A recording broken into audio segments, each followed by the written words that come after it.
all, thank you so much for coming here in beautiful, foggy Portland. It was beautiful yesterday, but foggy in Seattle yesterday. And I guess the fog just kept on coming down. Oh, yeah. But we're going to bring some sunshine and brightness and dumb video game peripherals to you right now. Yeah. Let's get started. So just in case you don't know who we are, we're Stop Skeletons From Fighting. We do YouTube. We do a youtube.com. So check us out there if you haven't yet. But basically, kind of our mission statement is we want to celebrate all the great, just incredibly dumb, fun parts of gaming. Because I think sometimes we forget about how games are supposed to be fun. Mm-hmm. And games are radical. That's basically our mission statement. Yeah. Be radical unto each other and also radical unto the game, allowing them onto. Yeah. Those are some prepositions. The games allow you to be a little more radical. You be radical to the games, they'll be radical to you. Yeah.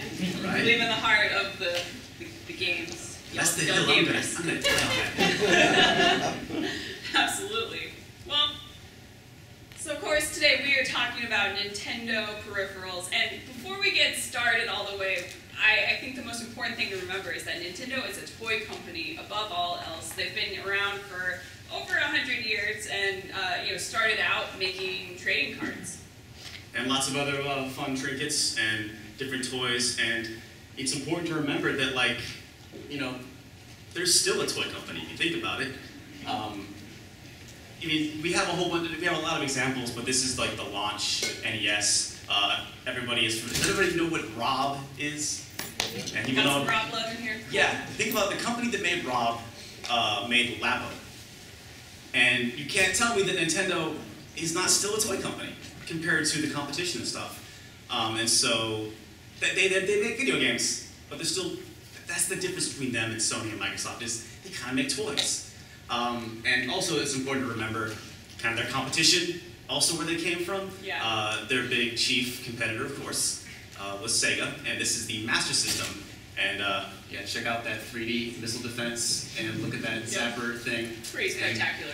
I wanted to use a different picture for this. I always use a different picture for this, so it's a different box, the Master System, because the slogan on that box said, the best video game system. But I had to go with this box because look at that sweater. That knows how to party. That baggy sweater that, like, is that a full-grown man or a child? I don't know, but it does not fit. He's horrified. Get me out of this sweater, they're coming right for me. So, yeah, we won't have time to talk about all of Nintendo's crazy gadgets and fun toys they put out, but we're going to talk about a few of them. And I guess if you're familiar with this channel, we've been doing this presentation for a couple of weeks in different conventions now. We've kind of actually done videos for all these things now. We finally caught up to ourselves. Yeah, we did, but we're going to start with one of our favorite ones, which is the Nintendo e-reader. Grace, tell them about this wonderful thing. So, basically, the Nintendo e-reader is a card reader. And what's really cool about the e-reader, one of the things that we're just fascinated by, is it actually can execute data. And so basically what you do is you have your Game Boy Advance or your Gamecube if you have a Game Boy Advance player, and you plug it in, turn it on. Oh yeah, that's the good stuff. And you swipe cards, basically. There's a lot of different ways that you could use the e-reader, but this little guy was a collaboration between a few different companies: HAL Laboratories, Creatures Inc., Nintendo, of course, and Olympus. And it basically is like a precursor to the Amiibo. Really, you can kind of see Nintendo kind of continues having the same threads of like type of toy. It keeps coming back. So that's basically another important thing to note is this came out in the early aughts, which also happened to be a banger year for cards. And who's heard of I think it's called Pokemon? Maybe. Poker maybe? Yeah. And, you might have heard of that. And then the Yu-Gi-Oh! Yes. Well, yeah, it's kind of fun to think about. Hold on a second. That's the good stuff. Robert is good for speaking. It's important to remember that Nintendo started, one of the many things they started doing was playing cards, and then playing cards kind of had a renaissance in the mid-90s, especially in Japan with Yu-Gi-Oh! And Pokemon in the early aughts.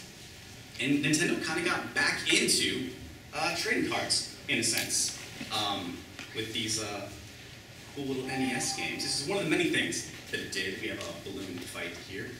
Yeah. So I guess before we get too ahead of ourselves, I want to lay down some stats, some numbers, hard numbers. So these cards store data on them, which is pretty amazing. So each side, so the short side can store 1.1K and the long side can do 2.2K, which for context means that Doom shareware would be about 544 cards. And if there's some hero out there is willing to figure that out. Or,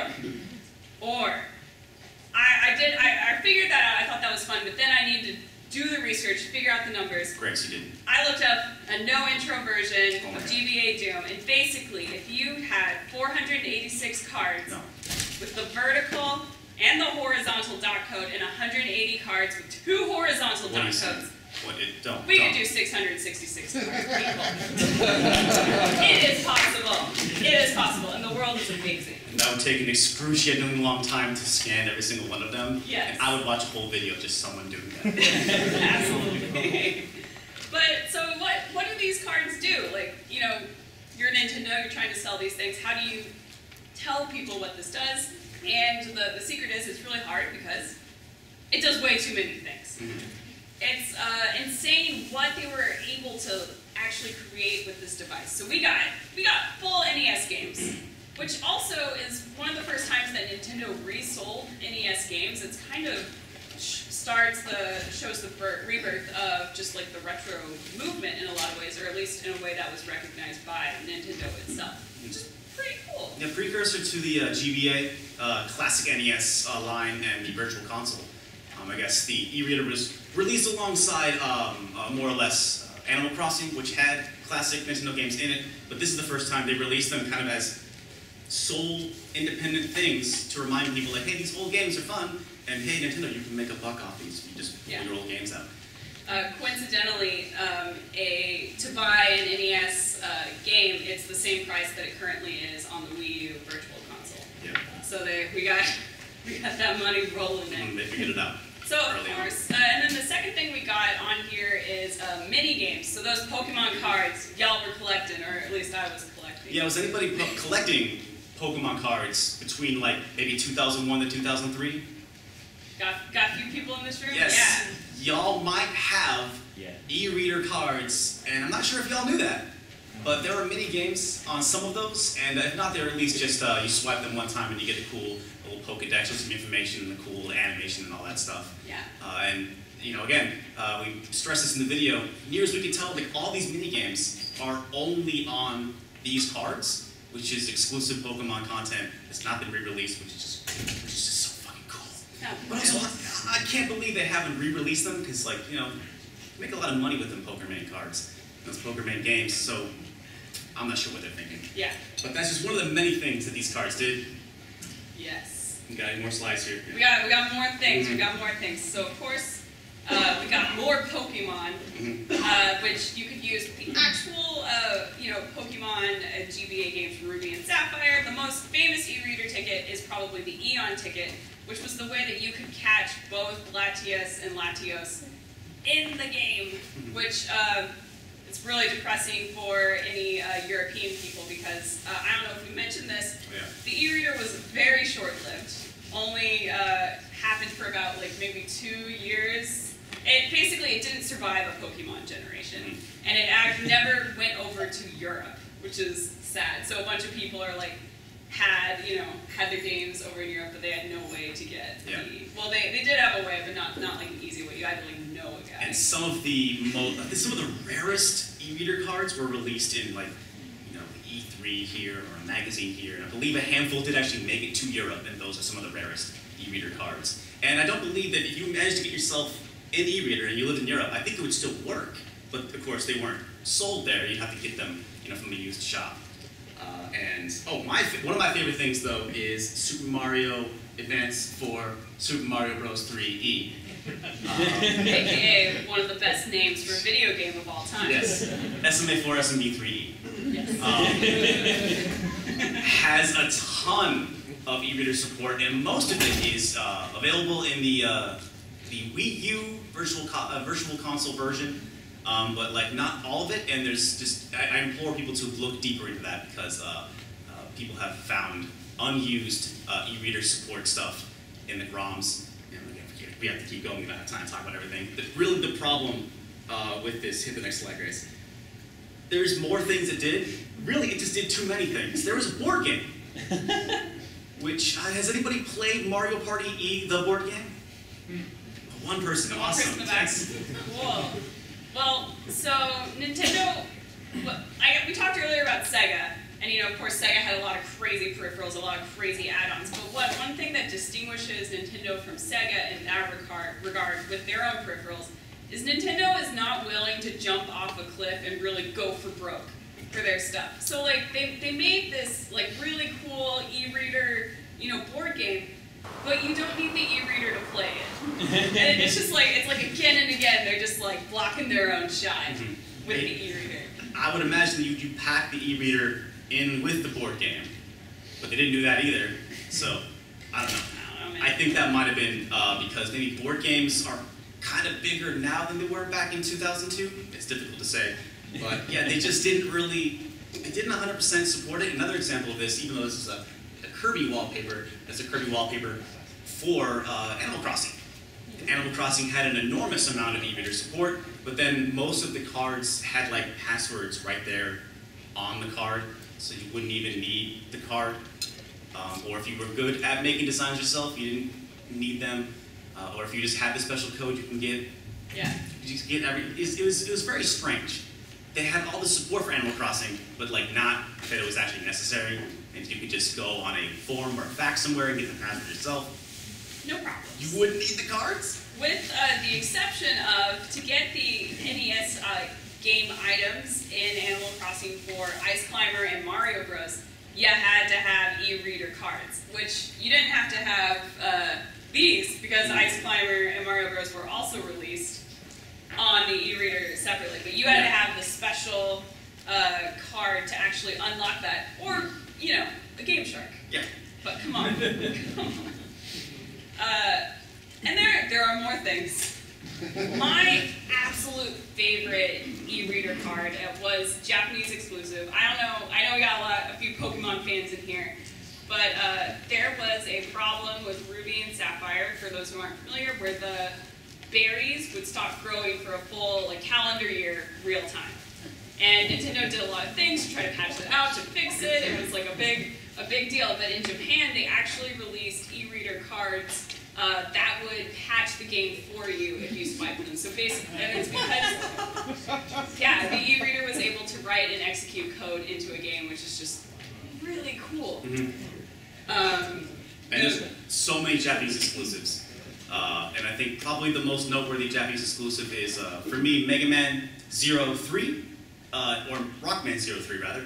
And Japan had e-reader support. The cool thing is all that e-reader card stuff was just patched into, or not patched into, but just put into the Mega Man Zero collection for the DS. So for North America, that is like the most complete version of that game. I thought that was kind of interesting. And then Grace is upset to find out that there were Pokemon 2 minigames. Oh no, Pikmin 2. Oh, sorry, Pikmin 2. These P names. These Pikmin. But the Japanese version of Pikmin 2 had minigames with the Japanese e-reader, and we never got those. So what you would do, because the two can actually connect the e-reader, and not only did you have to buy an e-reader separately to be able to use it, but you also needed link cables to connect it to, and then you needed another Game Boy Advance, or you needed a Gamecube.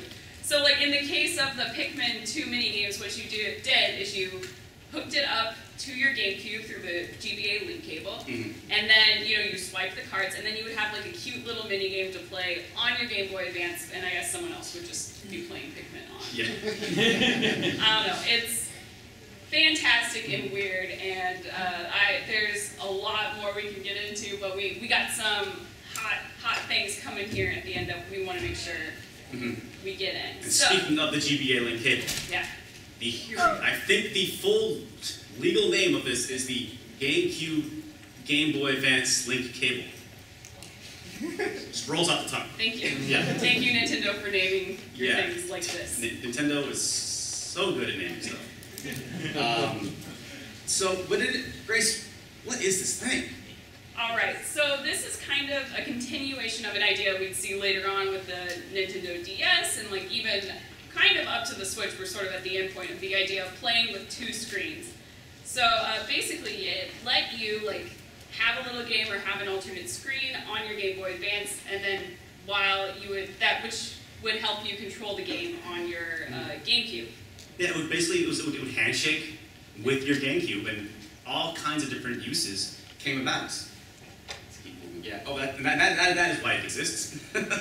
To unlock extra content and give you a little more bang for your buck. But even more than that, it exists to sell Gamecubes. Yeah. The Game Boy Advance sold about, by the end of its life cycle, 64 million units, and the Gamecube only sold 22 million. It's really easy to forget that the original Xbox actually sold more than the Gamecube. Yeah. So wild. And, yeah. But what does that actually mean? What does it actually do? How, like...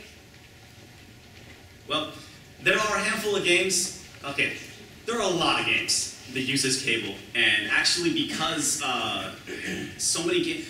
It does so many different things, and for every single one of these games, it does something different. So even if we had 3 hours, we couldn't explain all the many different ways that the Gamecube GBA link cable works with every single game. So we're just going to run down a couple of our favorites, and you have to start with Final Fantasy Crystal Chronicles and the Four Swords Adventures, Legend of Zelda.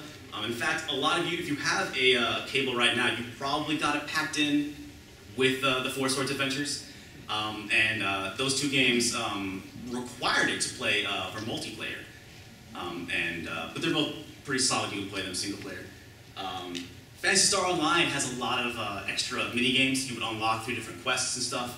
Unfortunately, most of the quests in Phantasy Star Online that would allow you to unlock the GBA mini-games are tied to online-only quests. And that can be difficult if you don't have the ability to get online. So what you can do is, instead of trying to find a way to play Phantasy Star Online, just get yourself a copy of Billy Hatcher and the Giant Egg, because that apparently has all of the exact same mini-games. Thank you, Sega. From Phantasy Star Online. Thank you. Another really cool one is the Nintendo GameCube preview disc. There weren't a lot of demo discs on the GameCube, and this is one that was sold like by itself. And on there, if you have a GBA and you hook it up to it, you can download 2 demos for WarioWare and for Dr. Mario. And actually something I've been meaning to actually test. I'm not sure if you can do this, but if you had 2 GBAs and you downloaded Dr. Mario onto both of them, I'm not sure if you could link cable them together and play 2-player. But still, like, basically, once you had it downloaded, you could disconnect it from your GBA, and until you turn it off, you had a WarioWare demo, which is a fantastic game, and a full version of Dr. Mario, which is an amazing game. And I just thought that was really cool. And then, of course, we all know about Dakar, right? Yeah. Oh, you all really? We got a Dakar fan in here? You ruined my joke. We got a couple Dakar fans in here. Normally I say Dakar and it's just crickets. But I haven't actually tried this out for myself. So Dakar came out. Apparently Dakar did well enough for them to make a Dakar 2. But not well enough for them to release Dakar for the GBA. However, if you have Dakar 2 and a GBA Gamecube link cable and a GBA, with it you can download and play the Dakar GBA beta prototype that they never released. It's a whole unreleased game hidden in another game. That is my shit. And I will hunt down a copy of Dakar 2 and actually... One day.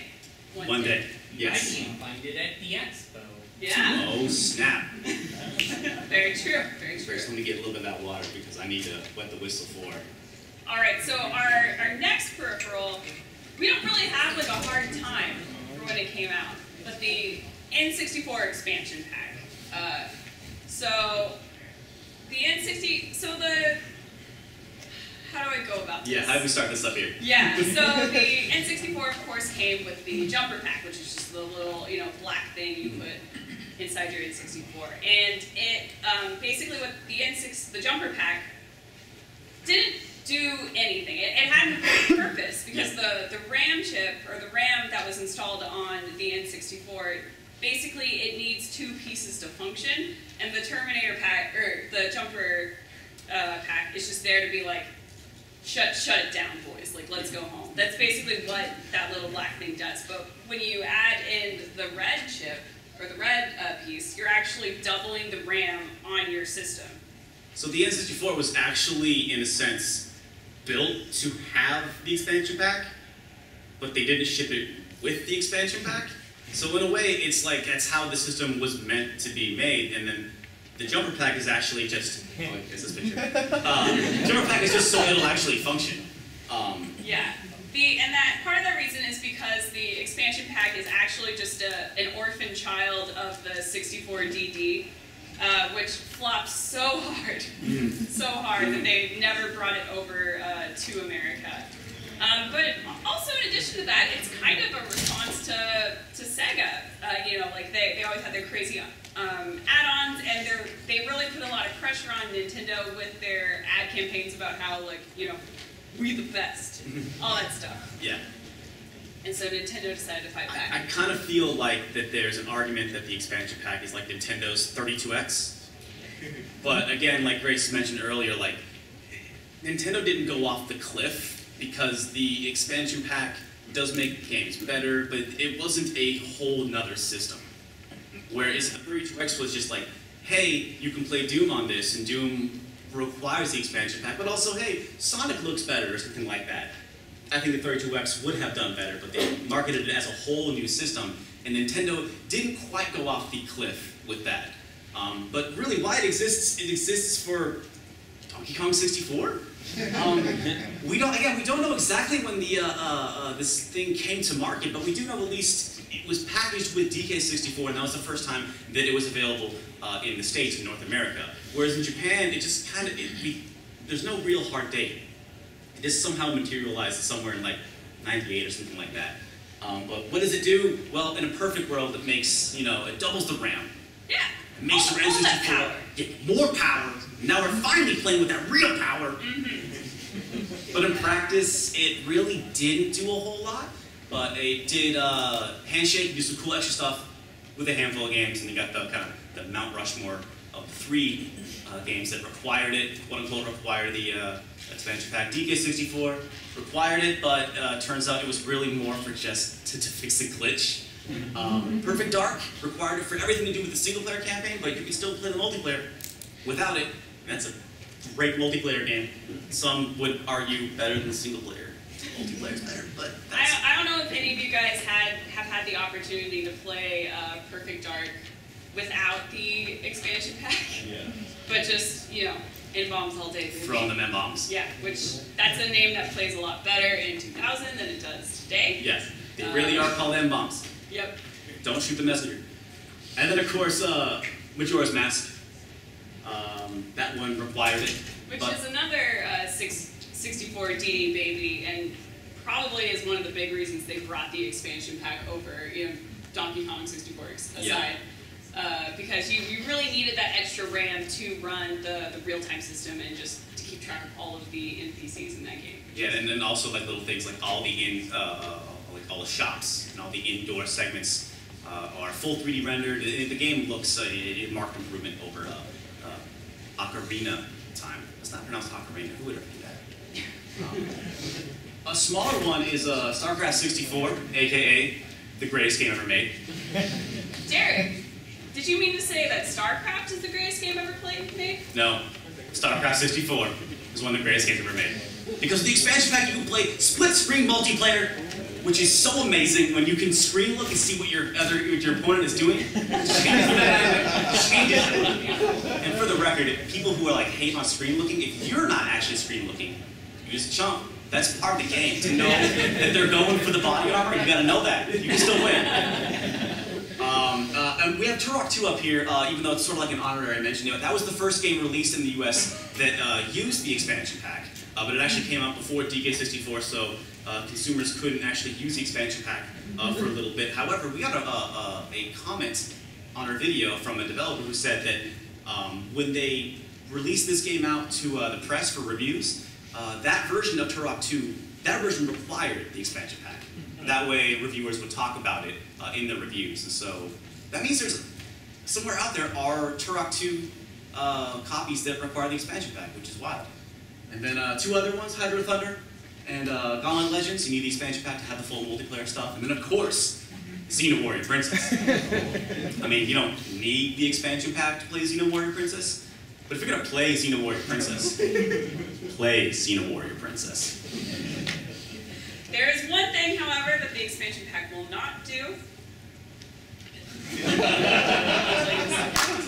And also, that's X-Pac, not X-Pac, and we are so sorry for getting that wrong in the video. Apologies, Mr. Yeah. Pac. And finally, the N64 Mouse, which is real, which is right here. It does exist. And you probably didn't know it existed because it was only packed in with Mario Artist, which was a N64 DD game. The DD, apparently Nintendo made about 100,000 of them. They sold about 15,000 of them. And Mario Artist apparently only sold 7,500 copies. Which means that there's somewhere between 7,000 and 100,000 of these that exist at all. And I want to give a shout out to our friend Matt McMuscles, who was extremely generous in donating this. It is quite the difficult item to find, so good luck. Yeah. And Mario Artist, in case y'all aren't familiar, was actually like a really cool game. It was kind of like a Photoshop for kids, and the 64DD had internet. So kind of the idea was that you would actually share these creations online, which is really cute. Like I wish that happened. I'm glad that we did get to see other examples of this sort of thing, like with being able to create Mii's and things like that. But Derek, what does the N64 Mouse actually do? Well, it was only ever made, it was only ever packed in with Mario Artist. It was made for Mario Artist. And since that's an N64 DD game that only came out in Japan, so it really doesn't work for any game. But because of that, it kind of works for every game. The PlayStation had a mouse, the Super Nintendo had a mouse, the Dreamcast had a mouse, but if the game was not programmed to use the mouse, it just didn't function at all. The N64 Mouse is not like that, because again, it was only made for one game that didn't go anywhere, and so it's just this weird thing that like it is just the analog stick and the A and the B buttons. So any game that just uses the analog stick and the A and the B buttons, it technically works, including Super Smash Brothers. And we're gonna have a live demonstration of Super Smash. So if we can switch over to that. Yeah. We need 2 volunteers. Who here? Well, hold on. Who here is a Smash Brothers expert? I feel like I saw somebody over here like put the hand up with this like. This guy over here, someone's pointing at you with the mustache? Or? So all right, you're the expert. Oh. So I want you to come up. I want you to be on player 2, but I want you to use the N64 Mouse. Now who here is like a novice at Smash Bros? I kind of hate it. You kind of hate it? Alright, then I want this gentleman. And actually, it's going to be right there by the projector, so you'll have a good shot here. And then, yeah, go ahead and take that and plug it in. Yep. They're tough. And because the N64 Mouse doesn't have a start button, the first player, you're going to have to be kind of steering the ship in terms of getting everything set up. So go ahead and hit start, and let's get a game going. Versus mode. And yeah, just do timer for 3 minutes. So let's keep a very quick match. And just the 2 of you. Oh boy. Yeah, how's that mouse feel?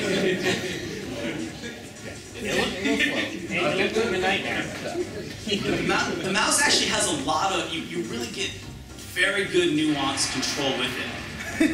But big strokes and long movements. Do you have a preference on Random or Yoshi? Okay. Alright.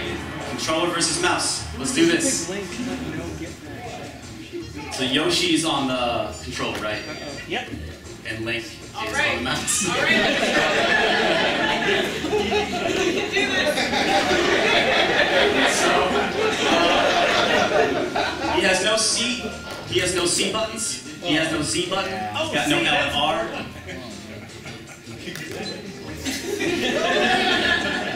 Yeah, but if you push in a direction with that beam, you can't blow up. Go get the hammer!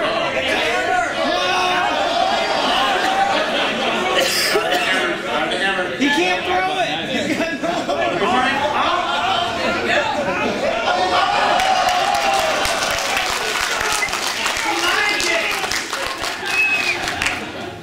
And you need the R button to throw the item, right? Yep. Yeah. Oh, that's hilarious.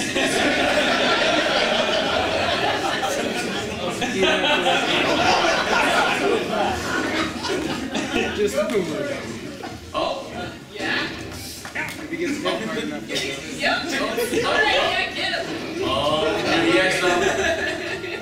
Bomb! You're playing on the razor's edge. Oh, that's the best shot.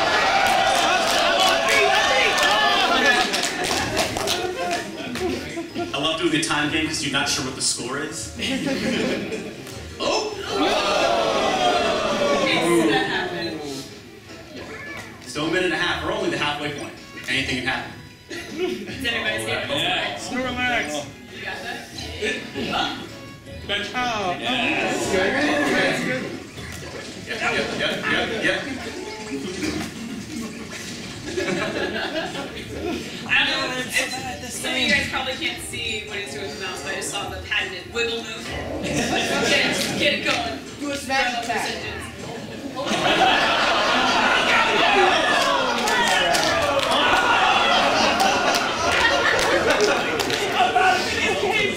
Also, if you haven't played N64 Smash in a while, it's so slow.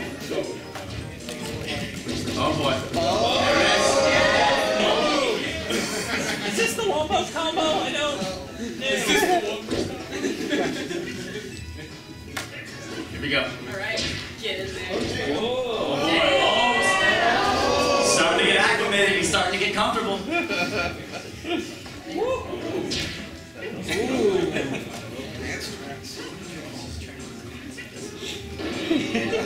Oh, good zoning.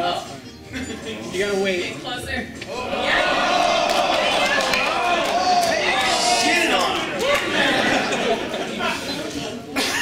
15 seconds. All right, go for broke. 10 seconds. It's really heating up now, folks. 4, 3, 2.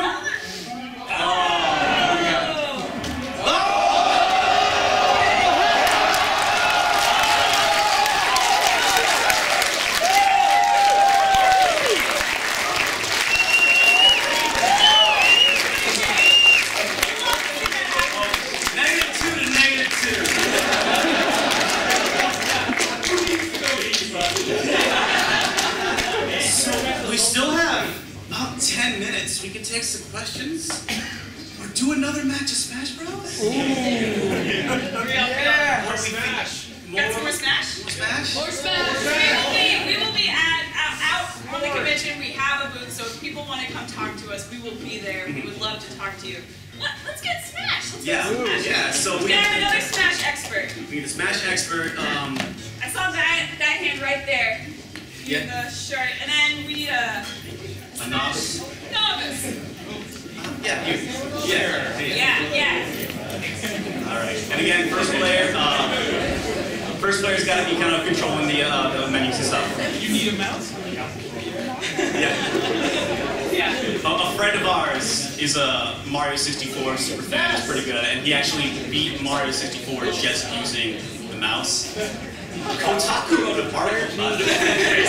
Player 2 is here, so you change that. Yeah. There we go. All right, we got some Kirby. Yeah. Eeny, miny, mo, I picked this one. So a pretty small arena.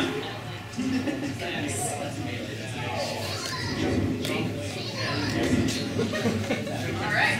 Okay, that's Pikachu has the controller, and Kirby does not, but it is a pretty even game.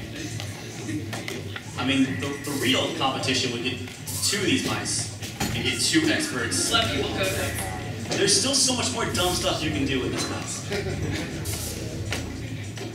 get it ready. Getting there. Getting back, getting through.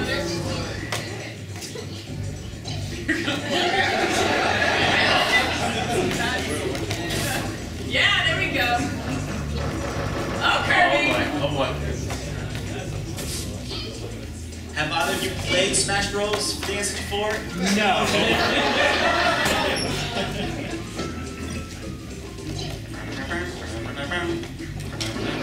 There we go. Jumping. Shape is jumping. Oh.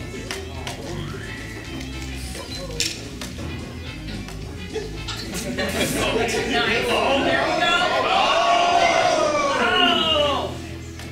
The barrel giveth and it taketh away. Oh, here comes another barrel. Yes.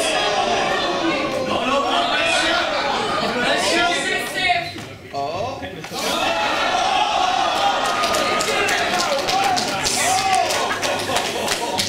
Amazing. That was incredible. I forgot how dumb you were all good. There you go. All right. Yeah, much. Oh no!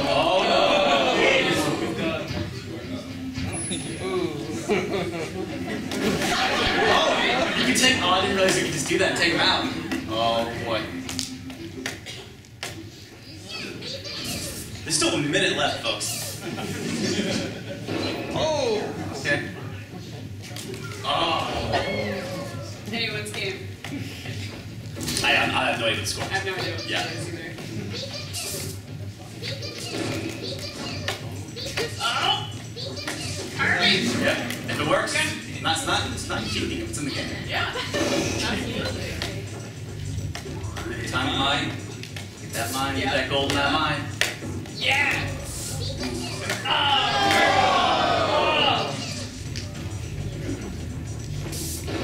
Ooh.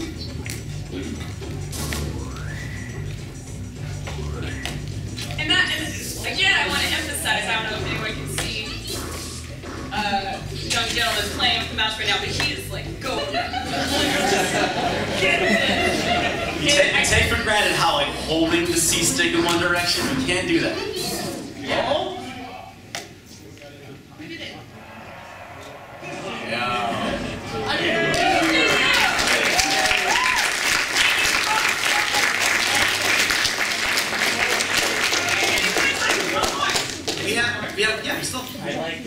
We have like 5-6 minutes, so we can do questions or another game. Like, I mean, what do y'all want? More Smash. More Smash. Okay, so Are you in the red Mario hat?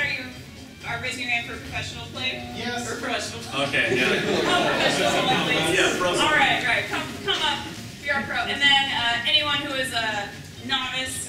Have we taken from this side of the room yet? We did it. Oh. Yeah. Why don't you come up? Yeah. All right. Thank you so much for volunteering. I know it's a lot to come up. This should have been the whole panel. It's just Stay up. this. I could watch this forever. Yeah. All right. All right. Good luck to you too. So the first game came down to sudden death, but the mouse took it. The second game was contentious and hard fought, but that was the controller. So I guess if you want to look at it, It's really the championship. it's like 1-1 controller mouse. So this is really the decider of what's the best way Yeah. to play Smash Bros. Jury's still out. You random? Rand. I didn't unlock that at the last stage. I thought I had everything unlocked in this version. All right, here we go. That's Luigi with the mouse and Falcon Punch.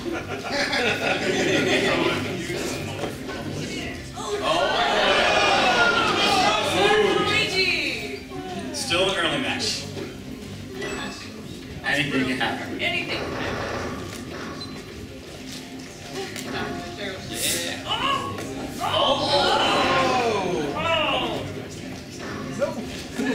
Close save.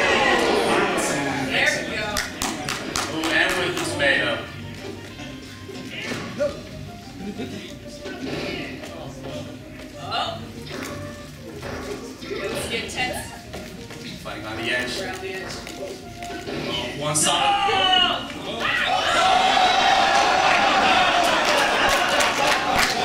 One uppercut just to make it stay. Here we go. Oh no. Oh my. That's one way to do it. Oh snap. Go. No, burn. Can't no. you touch this? No! Bumper, bumper. Oh, okay, we're back on.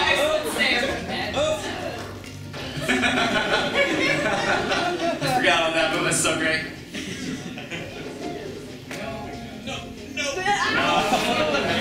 Okay. Oh gosh.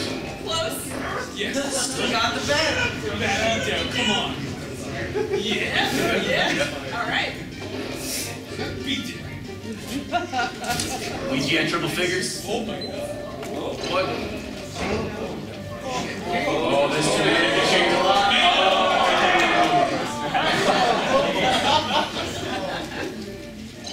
Oh.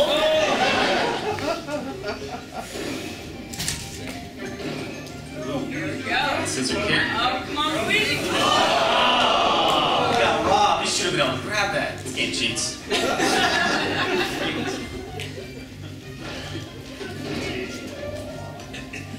101% fucking though.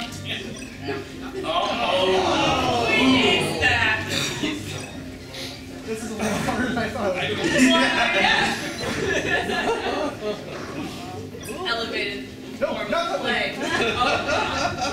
You got it. Alright, less than 30 seconds left. It's really anyone's game. Anything can happen. Anything can happen. 60% on Luigi. Have a good bop, take him out. There we go. Alright, 5 seconds. 3, 2, 1. There you go. Well played.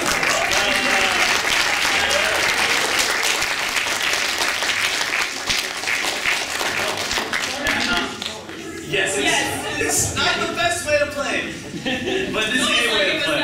I need to master this now. Yeah. Yeah. Yes. I guess we do have a few more minutes if we have any questions. We're gonna check one more question. Yeah, a couple of questions here. Quick question. Yeah. You don't think anyone's done any like fan patches or like fan-made levels or stuff for the Game Boy Advance Mario games using the E-reader? Not that we know of. Grace did some digging on that, and there was a homebrew scene that was.